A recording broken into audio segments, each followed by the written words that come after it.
field. September the 12th, 2005. England win back the Ashes. After 18 long years, they have finally beaten their oldest rivals, the Australians. Oh, Biggie. There was such a huge series, and they say it's one of the greatest Test series ever to be played, and to be certainly involved in it was magnificent. And it really unified the country in a way that probably only sport and occasionally war can. For the English, the satisfaction of victory has always been sweet, because cricket has always been their game. The English invented cricket, created its rules, constructed a whole moral code for the game. They then exported the pleasures of bat and ball to the four corners of empire. Imperialism and cricket become mutually supporting ideologies. They're both seen as a form of moral education. But when England began to lose leadership of the game worldwide, the complications of English life began to eat away at this glorious game of summer. Cricket in England was divided by class.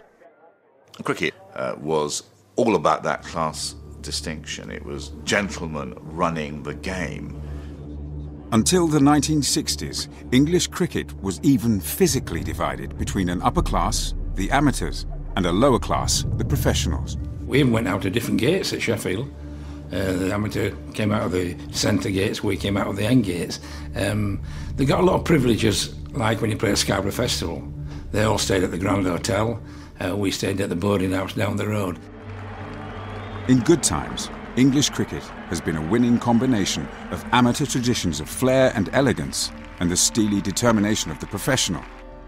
In bad times, when the natives began to do it so much better than the colonial master, the English have found it difficult to accept the humiliation of defeat. And that is real trouble for the England side. This is the story of how England invented a game, lost it to the wider empire of cricket, and is still trying to take it back. Well, he's played some wonderful shots today, has Nasser Hussain. And here it comes. A 4 by Compton wins the match and the Ashes. A great innings by Ian Botham.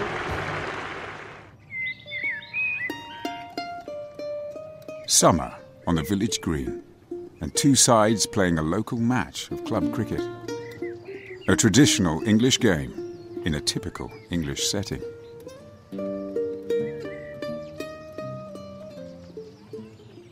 Cricket's origins are really rural in character. By the 18th century, it was being played on villages, particularly in the south of England, Sussex, Hampshire, Kent.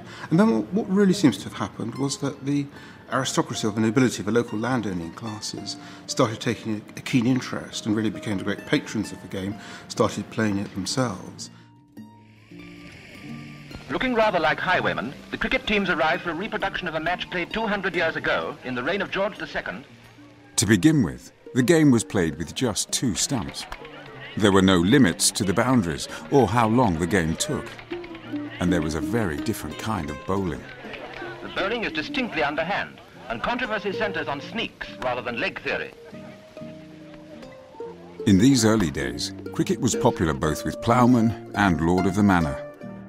With heavy betting and money to be made from the game, aristocrats decided to take control of cricket.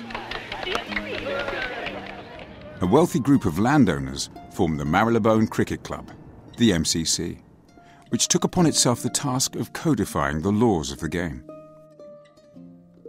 It's essentially a club for the landed aristocrats. It's a club for the people who are the dominant class in society. They control politics, they control the Church of England, they control the military.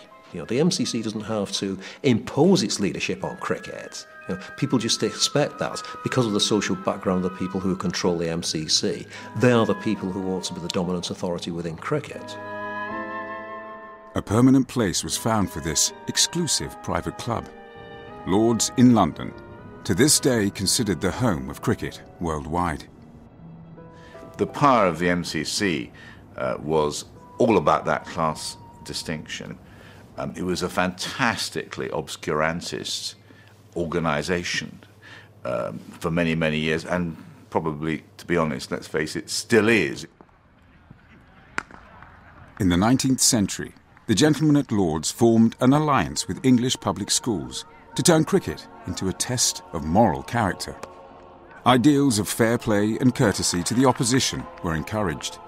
The phrase, "It's not cricket," came into common speech to describe something crooked, not quite right.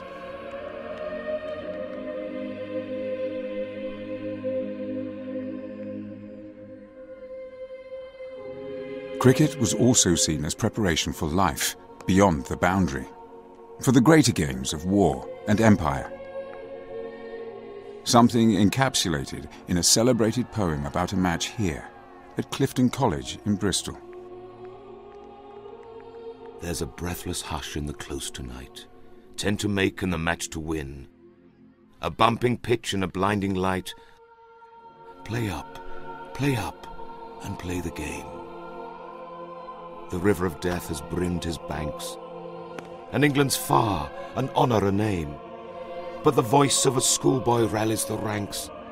Play up, and play the game.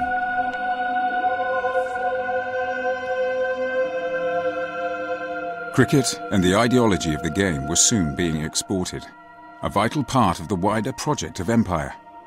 By the end of the 19th century, cricket was being played in Australia, the West Indies, India, South Africa and New Zealand. Cricket is very much an imperial game. I mean, test matches have only ever been played against countries which were once part of the British Empire. And because the empire is seen as an expression of English morality, this adds to the morality of cricket. But at the same time, cricket is also seen as an expression of English morality. So like the notion of the sportsmanship of cricket is thought to express Christian virtue, English virtues. Although cricket was meant to be a force for unity in the empire, back in England, the game was split along class lines. Gentlemen amateurs could afford to play for the love of the game, whereas lower class professionals, known as players, were paid to perform. This division could even be seen in contrasting styles of batting. The amateurs, who were groomed in public schools and probably universities, were taught to play correctly by taking a nice step down the pitch and stroking the ball through the offside in a very sort of aesthetically pleasing way. Whereas the professionals, who were brought up probably on the village green and clubs and so on, were much more adept at still hitting the ball to leg. The nuggety professional batsmen would just be sort of turning it off their legs in a kind of workmanlike way and so on. And there's no doubt over the years, strokes to the offside have always been seen as having a greater sort of, somehow greater moral value.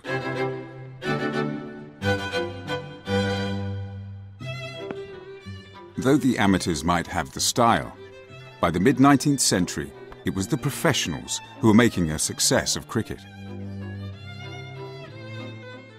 Now, the professionals, being professionals, wanted to make money out of their skills, and they stumbled upon a great scheme for making money, which was to go around the country, calling themselves an England 11, playing odds matches. And that means that there would be 11 England players, but they would be playing 22 or even more of the sides got up by local teams.